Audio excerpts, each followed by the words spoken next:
Good morning, UUMAN. My name is Jim Saunders. I'm your worship associate today. And it was 32 years ago last month that I walked into UUMAN for the first time. It was not in this building. It was not in that building. It was in an office park. There were about 20 members. But on behalf of Dave Dunn, our minister, Lexi T. Brown, our religious exploration, and our music director, Alice Peach, the greeters, the tech team that are all making the live stream possible, I'd like to welcome you to the Unitarian Universalist Metro Atlanta North that thankfully we shortened to UUMAN. UUMAN is a liberal faith community. Yes, you heard me right. Where liberal is a compliment, not a derogatory statement. And where did you think you would find a gaggle of liberals in a conservative Roswell? It's a magical place.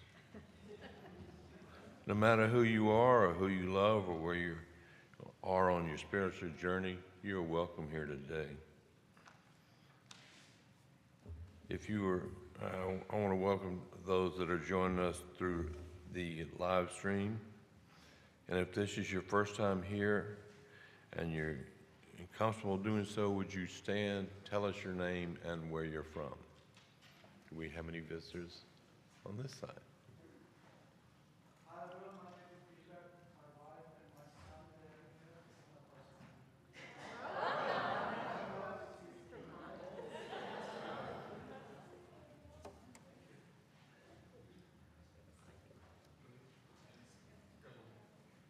Oh, yes, hello.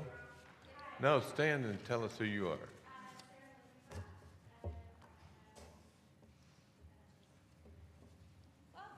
Welcome.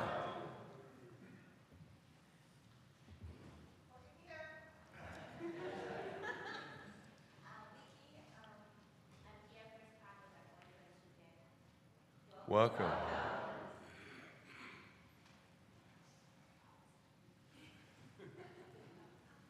Okay, we have a few announcements. The adult enrichment offerings during the second hour, that they're listed in your order of worship, along with the youth RE schedule and some upcoming UUMAN events. Our next course of UU 101 will be during the second hour on January 26th and February 2nd. This is where you learn who we are and what we're about, to see if you want to be part of who we are and what we're about. The next Common Grounds Coffee House will be Saturday, January 25th. The doors open at 7. Performance starts at 7:30, right here. Our littlest members need help. The nursery is desperate to find 3 people who will serve as volunteers in the nursery on a monthly rotation. Please see our nursery coordinator, Mira, and DRE director, Lexi, for extra dose of cuteness and cuddles once a month. And now we have an announcement from Olivia and company. Over there.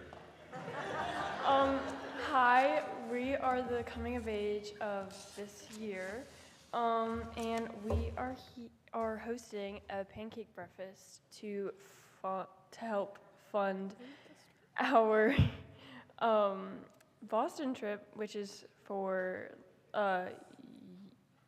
Unitarian exploration. The event will take place from 9 to 11 on January 25th in Fellowship Hall. We will be serving pancakes, scrambled eggs, turkey sausage, fruit, coffee, hot tea, and water.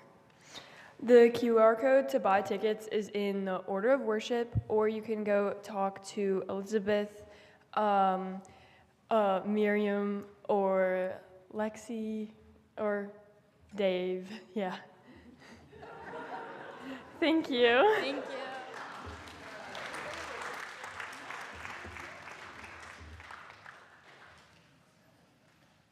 Like they said on Seinfeld, you can't earn grace. You either have grace or you don't. So we had 3 graceful examples today. But now is the time for you to stand up and say, good morning.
Good morning. This morning's call to worship is by John Higgins, and I've adapted it slightly. Welcome to this place. This is a home where no particular scripture or human being is accepted as infallible, but we are believers. Among other things, we believe in intellectual freedom. We believe in justice. We believe in compassion and concern for each other and for this world. We believe in commitment to those ideals which make us caring and active in the struggles for human dignity, the dignity of all beings. We are Unitarian Universalists. And now let us light our chalice together.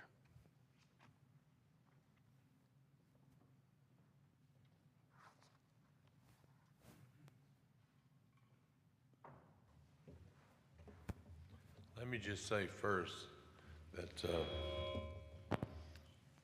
if you're visiting, you've heard the second element of the magic with the choir. And now, let me read the words for the chalice lighting. We light our chalice as a symbol of the light within us and the life that flows through the world around us. It is our beacon as we search for truth, is the warmth in our hearts for love, and is the energy that propels us to action. May we be kindled by our time together. And now, if you'll stand and sing hymn number 1028 in the teal hymnal, The Fire of Commitment.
This is the time in our service where the children of young and old are invited to the front for a time of all ages.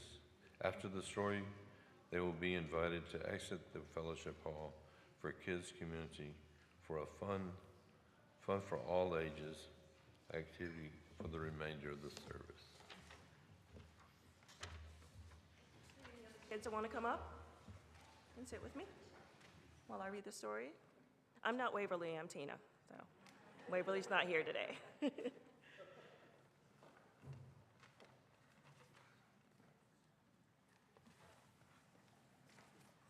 All good? Okay, today our book is called Change Sings, and it is by Amanda Gorman, who is a poet. And since tomorrow is Inauguration Day, This book was chosen because she did a poem at the 2021 inauguration of Joe Biden. So let's get started. Change Sings, a children's anthem. I can hear change humming in its loudest, proudest song. I don't fear change coming, and so I sing along.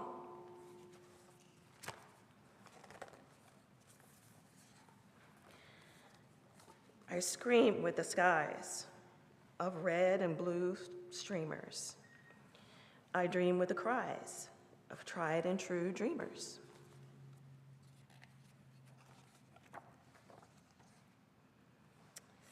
I'm a chant that rises and rings.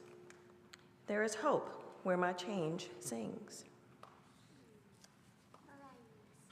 It is a rhyming story. It's a poem. Though some don't understand those windmills of mysteries, I sing with all the planet and its hills of histories.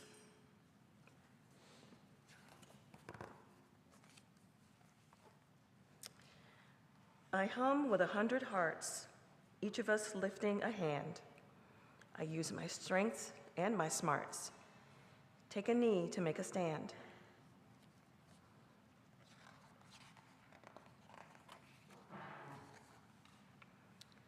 I'm bright as the light each day brings. There is love where my change sings.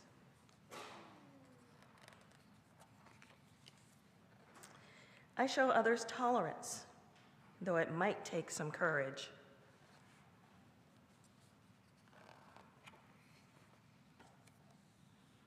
I don't make a taller fence, but fight to build a better bridge.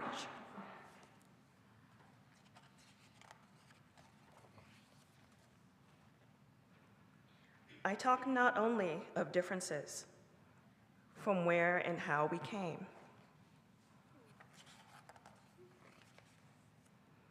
I also walk our differences to show we are the same. I'm a movement that roars and springs. There's a wave where my change sings.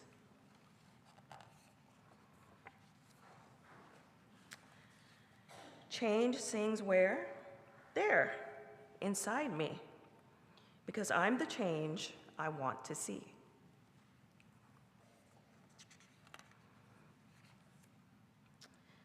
As I grow, it grows like seeds. I am just what the world needs.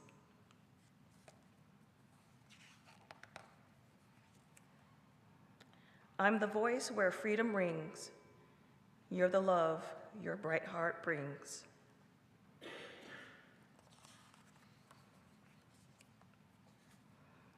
We are the wave starting to spring, for we are the change we sing. We're what the world is becoming, and we know it won't be long.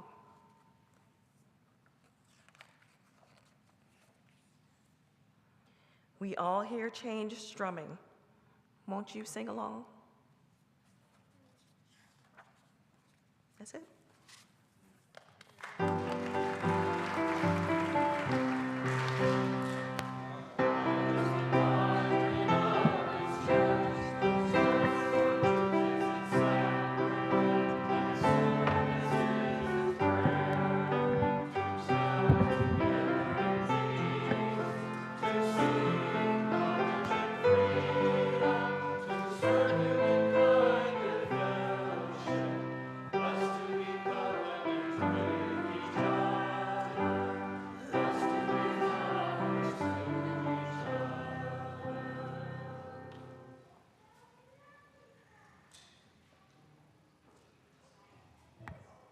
Now is the time of the service where we speak our joys out loud to share them with our community and magnify the joys, or we speak our sorrows to have the support of this loving community.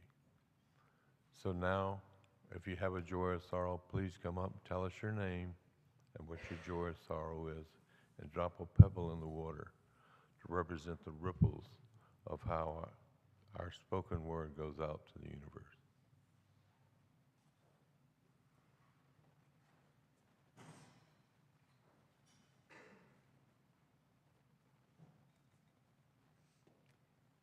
My name is Susan Wilson, and this is, I started to say a candle of concern, but it's a concern for Bev Jordan, who's in the hospital with RSV.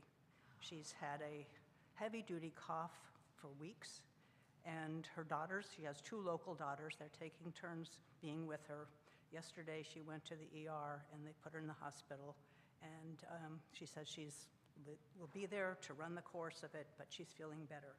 If people want to reach out to her, please don't call, send her a text. Thank you.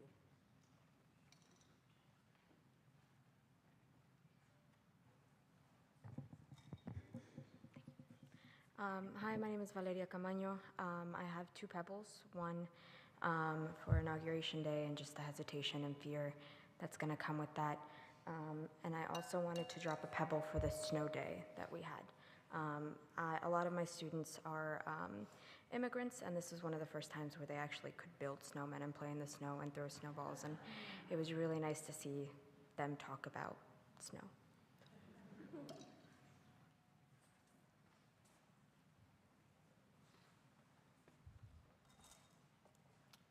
So I've also got 2 for you guys today. So after a long, 2. What's your name? My name's Hayden, member of this church. So I've got 2. My father-in-law, John, is finally moving in with us today after a long period of cancer, broken hip, you name it, full 9. So he's going to move in with us today, and thankfully that might come to an end here soon. And then my final pebble is, after all this magical time, we have another kid on the way. So, really looking forward to that, and thank you guys as always.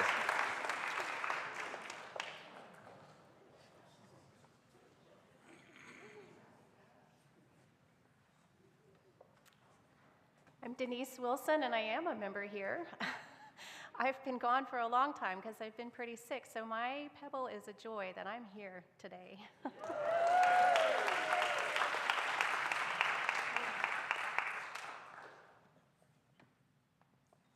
I'm Dwana Bush, a member here, and my grandson Elliot has been sitting right up here.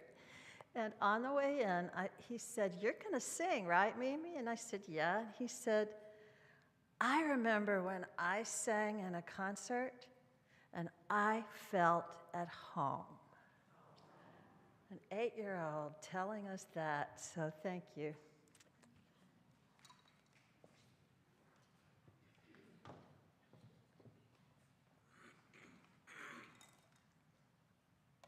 My name is Gus Haydorn, and I have great concern about where media is today, the fact that we are hearing from one voice and from a few very wealthy people.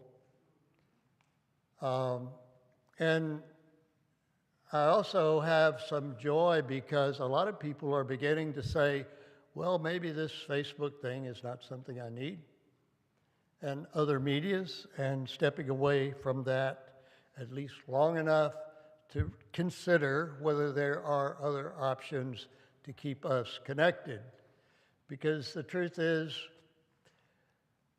the bad news is we're on our own, and the good news is we're on our own, and so we have to step up to that.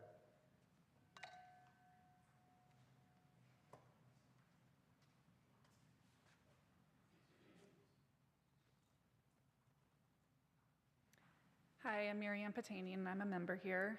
Just a couple of pebbles of joy. The first one is I have a half-brother and half-sister that I don't talk much about. My half-sister passed away some time ago. My dad was a raging alcoholic when he had his first family, and he lost that family. He was able to make amends with his son, and he and I have connected very, very sporadically over the years. He's about 15 years older than me. We have connected for a couple of reasons, and we had the most enjoyable FaceTime with him yesterday. We're going to talk again today about some heavy stuff, but just being able to have that connection is amazing. Although I will say, when he answered the FaceTime, I took in a gasp because he was my dad, who's been gone for 10 years now. So this is a pebble of joyful connection. The second pebble is a joy to see Mary Beth here and in the choir. I've missed you.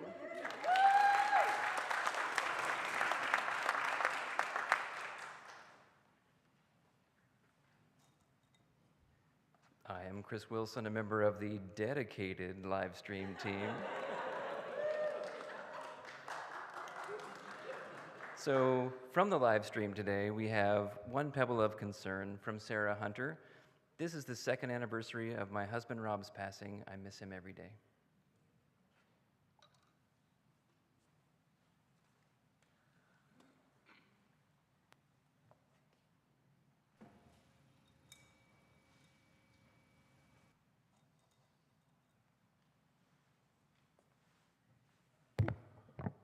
I'd like to drop a pedal for my 2.5-year-old granddaughter who went to a protest yesterday. So she's starting life right. She was chanting with the crowd, didn't miss a beat.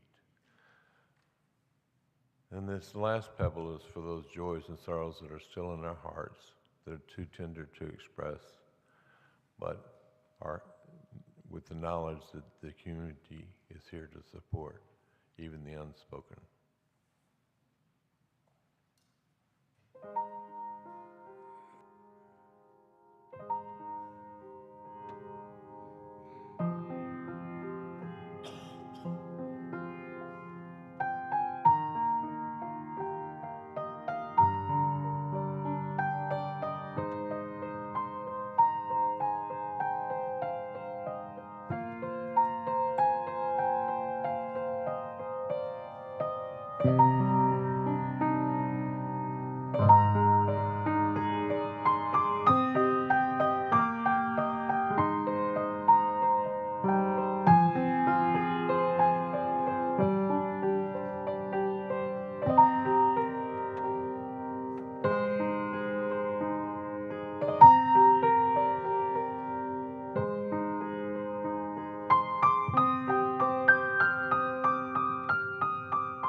I have an undergraduate degree in chemical engineering.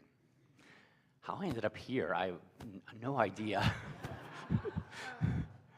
So in pursuit of that degree, I obviously had to take a lot of chemistry, but I also took a lot of physics. I actually like physics more, actually. And in the study of physics, you talk a lot about forces. And a force technically, the dictionary definition is an influence that can cause another object to change its velocity. That's a force. So when thinking about maybe the most powerful forces in nature, well, gravity probably comes to mind. You might not think about it that much, but it's always acting upon us all the time. And a black hole is a dense mass that has such a gravitational force that not even light can escape its gravitational force. We think about other forces. I mean, the sun exerts a gravitational force on the Earth and keeps the Earth in its orbit. It's actually always falling towards the sun, but because the Earth is moving, that's called orbit. We have other strong forces on Earth: volcanic eruptions, earthquakes, hurricanes, we all know about them. But what about the forces of human nature? What might be the strongest force in human nature? Let's cast aside the will to live first. Seeking food, seeking to shelter. Those are primal forces that are obviously very strong. But what other forces might be just as strong, almost as strong? Any ideas? The need to connect. Hate. Love. Compassion. Fear. Curiosity. Yes. Somebody said fear too? Okay. Yeah, Lynn. Oh, okay. Yes. I mean, what about like money? Greed. Greed is good, remember that? Jealousy, fear, love. Yes, those are other forces that are very strong. And although they may be powerful forces, writer and legal scholar Tim Wu says that the bland and boring force of convenience outdoes them all. He writes,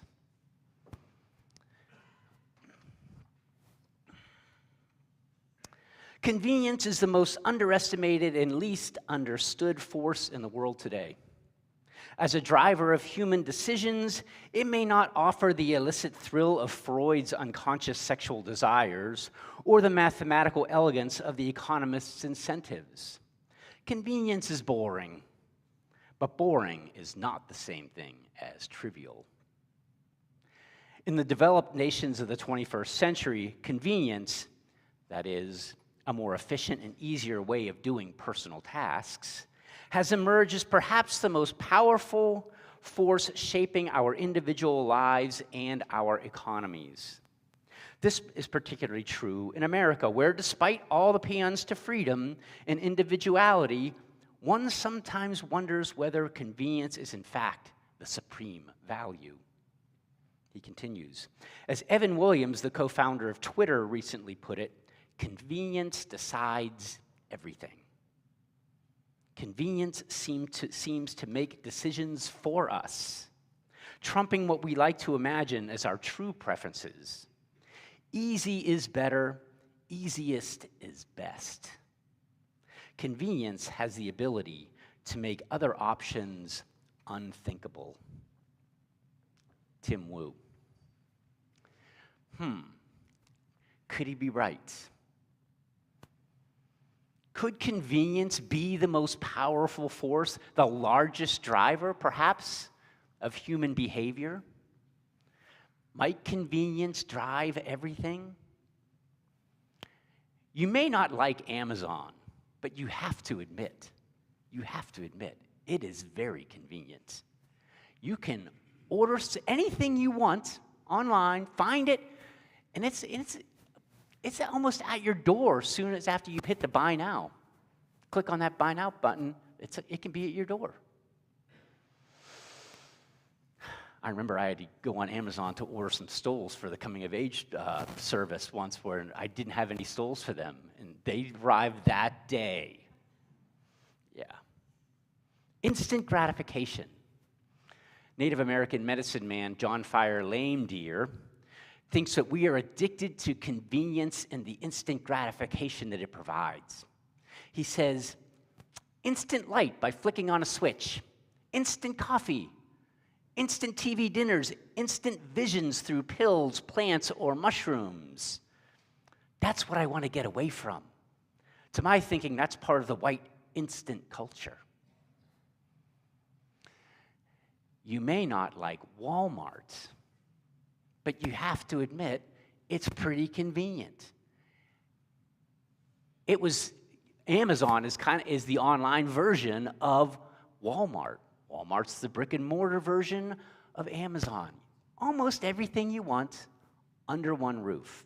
Instant gratification. Now, you may have nostalgia about mom and pop shops on Main Street, but convenience shut those mom and pop shops down. When you talk about QT and Speedway and all those, they don't call them convenience stores for nothing. They're convenience stores. And I'm not saying that convenience is necessarily bad, okay? I'm not saying that. I'm not saying that we go back to, the covered wagon, okay, or typewriters. 50 years from now, someone will be giving me a sermon like this, and will be saying, we don't need to go back to having personal computers, okay? But might convenience inhibit us from doing what we truly want? Might convenience inhibit us from being truly free? In the movie The Matrix, formerly enslaved freedom fighters are trying to set the rest of humanity free. The rest of humanity is enslaved. The Matrix enslaves humanity by feeding them a computer simulation that simulates all their senses, sight, smell, sounds, everything. They think, enslaved humans think they're experiencing things, but they're really not. They're enslaved and they're doing something else I'm not going to go into. But life for the formerly enslaved, the freedom fighters, isn't that great. It's kind of dreary. It's a struggle. The food is bad. The danger is real. One of the characters, who's been free for 9 years, he's fed up with the struggle. He decides to rat out his fellow freedom fighters in exchange to be inserted back into the Matrix, to be enslaved once again. And then when he's back in the Matrix, he's talking to his enslaver, and he says, and they're at a restaurant, and he's eating this piece of steak, and he says, I know this steak isn't real. It doesn't exist. I know when I put it in my mouth, the Matrix is telling my brain that it's juicy and delicious. After 9 years of freedom, I've finally realized ignorance is bliss. He's willing to give up his freedom, willing to be enslaved once again. It's just simply more convenient for him. It's a struggle to be a freedom fighter. Does it happen in real life? After the fall of the Berlin Wall, we thought democracy and freedom would just spread throughout Eastern Europe. And to some extent it did. But to also some extent it didn't. It's as if maybe it's more convenient for people not to make any decisions for themselves, and maybe they'd rather have some strong man make those rules for them. I don't know. It was thought that with the invention of new time-saving devices, it would free us from manual labor and grunt force work, giving us more time to pursue our own interests, leisure activities, things that bring us joy. But that really hasn't happened. We just fill our lives with more stuff over and over and over again. Philosopher J. Garfield was talking about Nietzsche, and he said, Nietzsche sees modernity as the most life-denying, self-alienating approach to life possible. We need to return to our inherent nature and to embrace the possibility of creativity in every moment. Creativity, pursuing things that we love. And philosopher Jean-Jacques Rousseau famously said, man is born free, but everywhere he is in chains. Now, what about religion? In what way might religion be a vehicle of convenience? For prosperity gospel religions conveniently align with whatever you want. God wants you to have a nice car, a nice house, a nice boat, do nice vacations. What could be more convenient than that? God wants you to have what you want to have. That's pretty convenient. Some religions have some taxing aspects to them. They ask you to do stuff. But I will say it seems like they also offer kind of a convenient blueprint for salvation. Do this thing, do this thing, do this thing, A, B, C, check those boxes, salvation. I think it's convenient because you know what? There's certainty there. Certainty is very convenient. Uncertainty, not very convenient. Martin Luther started what became the Protestant Reformation. He was protesting many things, but one of them was the Catholic Church was selling indulgences, meaning you could buy this indulgence from the Catholic Church, and what that indulgence gave you was kind of a get out of purgatory card. I mean, you didn't have to go pay for your sins in this place they call purgatory. You could just purchase this thing. The more you spent, the lesser time you'd have to spend in purgatory. So when you die, you go straight to heaven. That's convenient. That's convenient. Yeah. What about Unitarian Universalism? Convenient or inconvenient?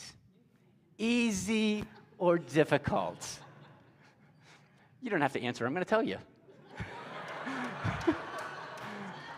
It's pretty easy. It's convenient.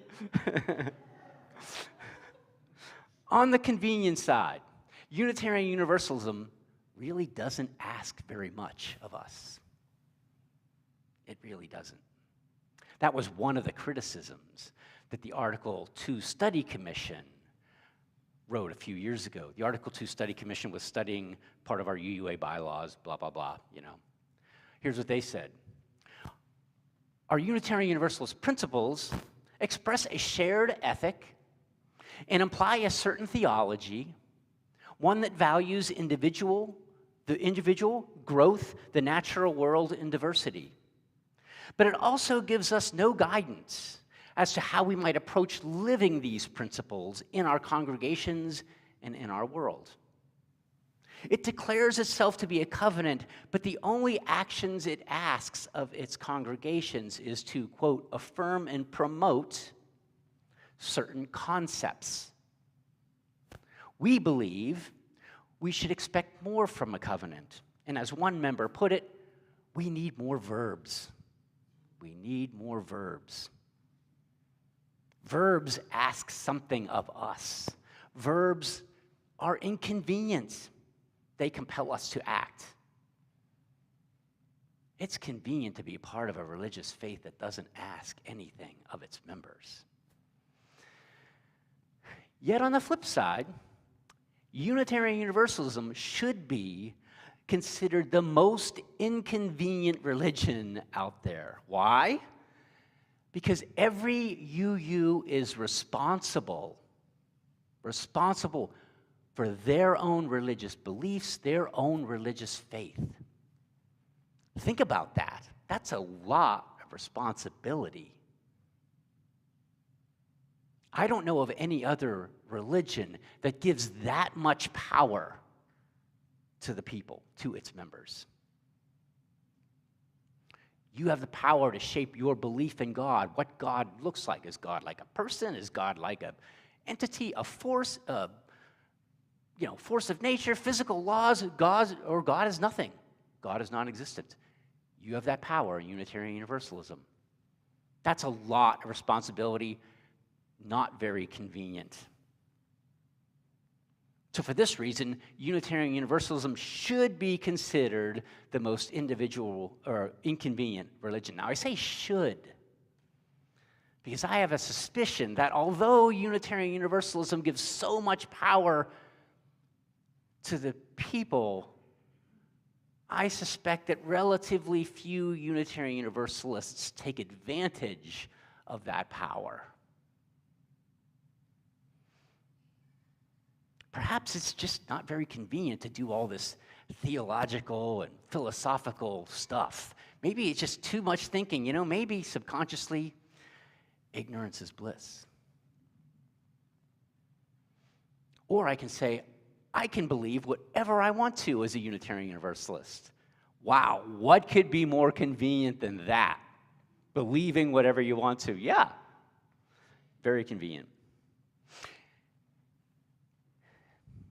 I've been thinking about this, and in a way, part of my job as a Unitarian Universalist minister here is to make Unitarian Universalism a bit inconvenient for you. Yes. To give it more verbs. It's not meant to be a buzzkill, okay? All right? This is not going to be a bad thing. It's not a bad thing. It's not difficult. It can be joyful to take advantage of the power that you've been given. It can be joyful to dive deeply into the mystery, to pay attention, to notice, and just have so much gratitude for the mystery and wonder of it all. It's beautiful. Even though all this theology and philosophy just might lead to more questions, it usually does. But don't worry. It might be inconvenient, but there'll be joy, there'll be service auctions, there'll be chili cook-offs, potlucks all along the way. It won't be so bad. Who knows? Maybe this inconvenience will lead us to better appreciate Unitarian Universalism itself, this living tradition, this thing that doesn't stay the same, this thing that changes. Thank you for that book. That changes. It's not fixed. And maybe we will come to recognize and know for a fact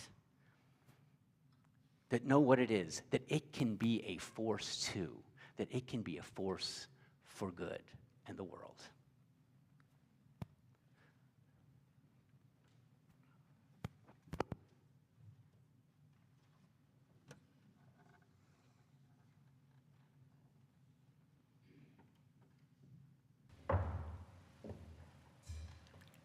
Do you remember the church lady on Saturday Night Live? Her favorite phrase was, "Isn't that convenient?" So if she was here today, she'd say, "Well, Reverend Dunn, isn't that convenient that you can tell people they can make up their own God?" Now, what could make you say that? Could it have been Satan? So when we join this church, we pledge our time, our talent, and our treasure. So guess what? This is the treasure part. We'll now take up the morning offering.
We accept this sacred offering, generously given by our beloved members and friends. May we use it wisely and judiciously in service to our mission.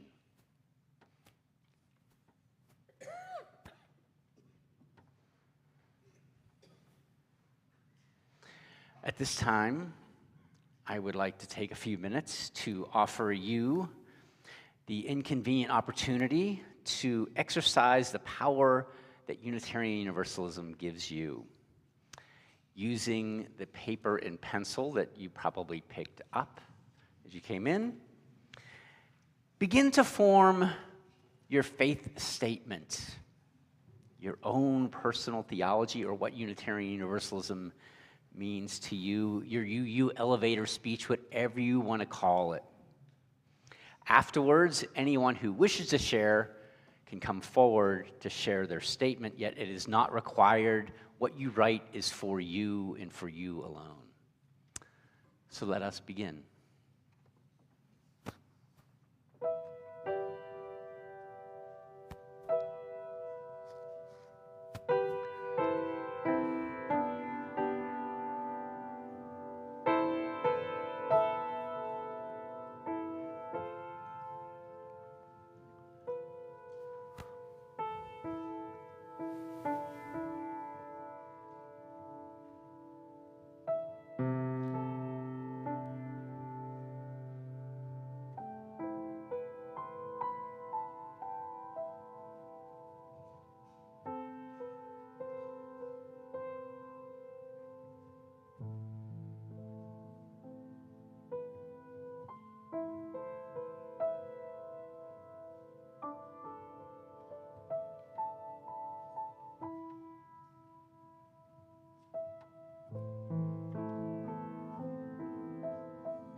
Anyone would like to come forward and share, the floor is yours.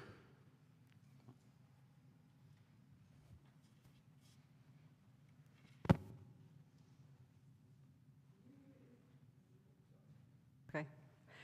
UUism is about making the world a more loving, more just place, and doing that hard work with friends.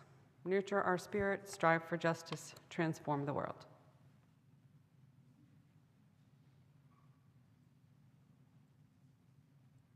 I'm imagining a very short elevator ride And, and I'm going to repeat something I had the opportunity to say from the pulpit quite a while back.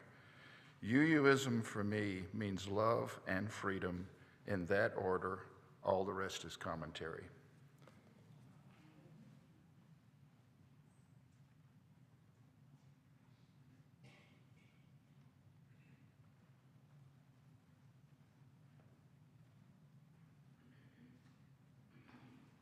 I am grateful to be part of a loving community, and I am grateful that I am free to find and follow my own spiritual path.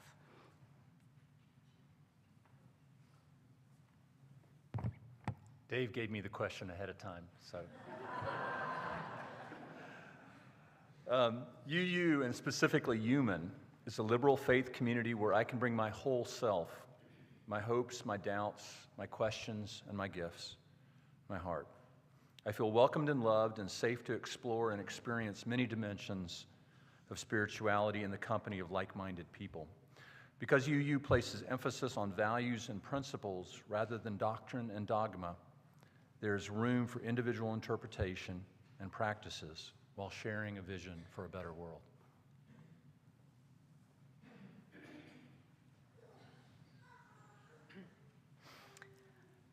Until we learn for certain that we are not alone in the universe, we and our planet are all we have.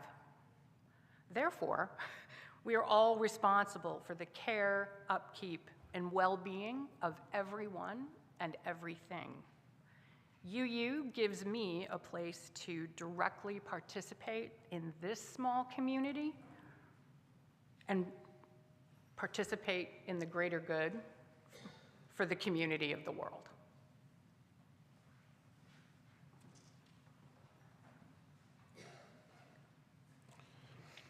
In thinking about this church, I wrote down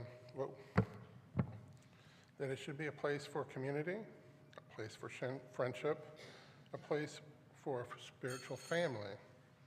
It's a place for ability to improve society.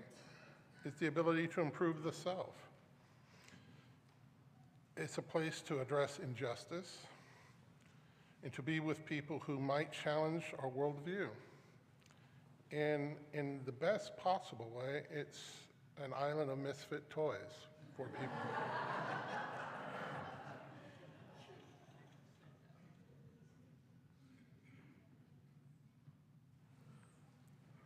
I'm obviously a visitor, very new to UU, so I wrote down my personal belief and why I'm blue, returning visitor, why I come back.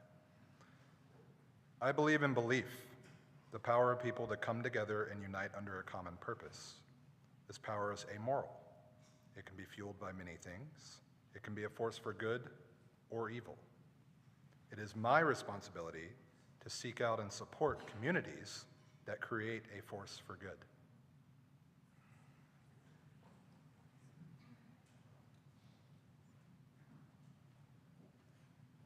Hi, I'm Susan. This I believe. I'm 5'3". The strongest forces of life are love and compassion, which has the power to break all barriers.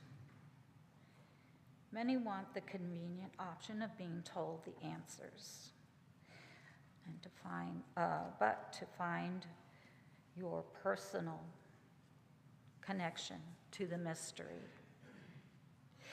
is the hardest work one can do.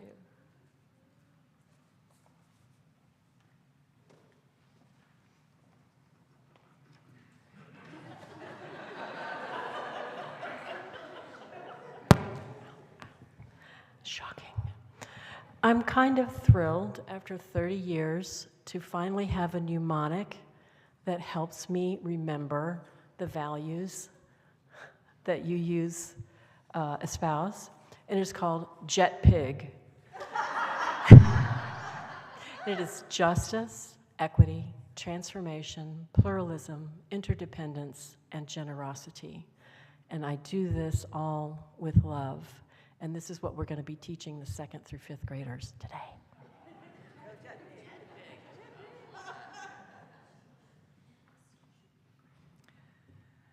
I got to see the props for that. I want to be in that class today. UUism is a faith that gives each of us the opportunity and the responsibility to define how we nurture our spirit, strive for justice, and transform the world, and to be curious about how those around us define it for themselves.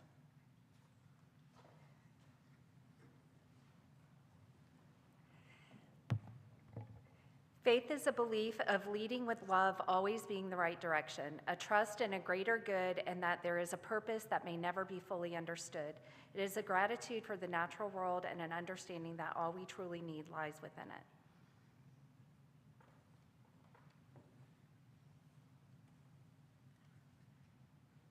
Again, thank you all for sharing. And again, those who haven't spoken, you have the rest of your life to work on this. So thank you again.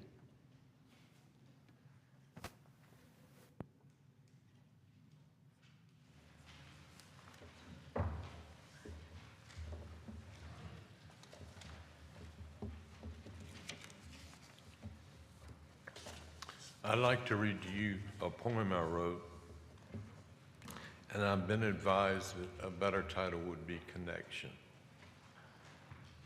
I sat on my deck and found that God lives above my head in a tree and whispers love through the breeze, is there for all to find if you listen with an open mind. I could have missed it altogether, but thankfully it was pleasant weather. With a gentle breeze warm on my face, I closed my eyes.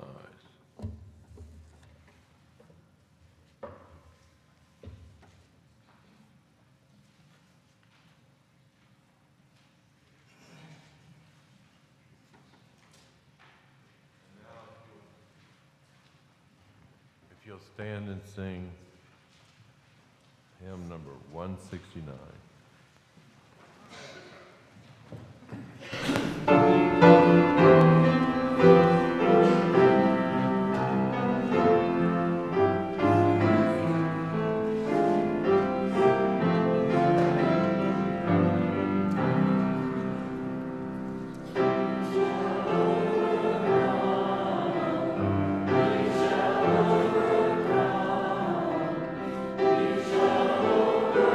Overcome.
found in your order of worship. We extinguish this flame, but not the light of truth, the warmth of community, or the fire of commitment. These we carry in our hearts until we're together again.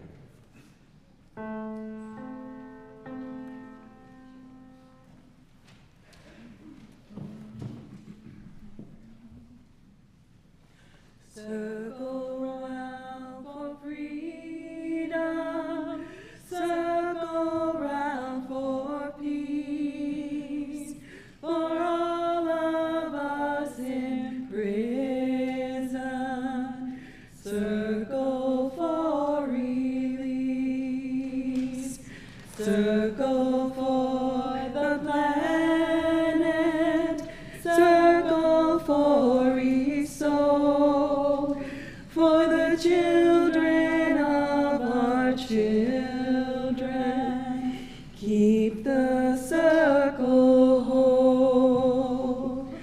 Circle round for freedom, circle round for peace, for all of us in prison, circle for release, circle for the planet, circle for restore, for the children of our children, keep the circle whole.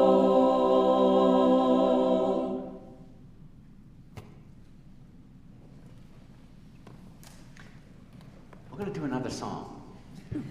We've done it before, but for many of you who haven't done it before, it was written by the great former music director of UU Church of Kent, Ohio, named Hal Walker. Here are the words.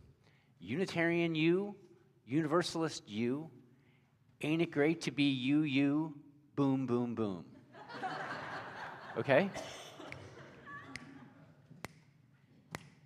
Unitarian you, Universalist you, ain't it great to be you, boom, boom, boom. Unitarian you, Universalist you, ain't it great to be you, boom, boom, boom. Unitarian you, Universalist you, ain't it great to be you, boom, boom. Bring it. Unitarian you, Universalist you, ain't it great to be you, boom, boom, boom. Unitarian you, Universalist you, ain't it great to be you, boom, boom, boom. Unitarian you. One more. Universalist you, ain't it great to be you, boom, boom, boom, boom. Hey, thank you. Go in peace and enjoy your week.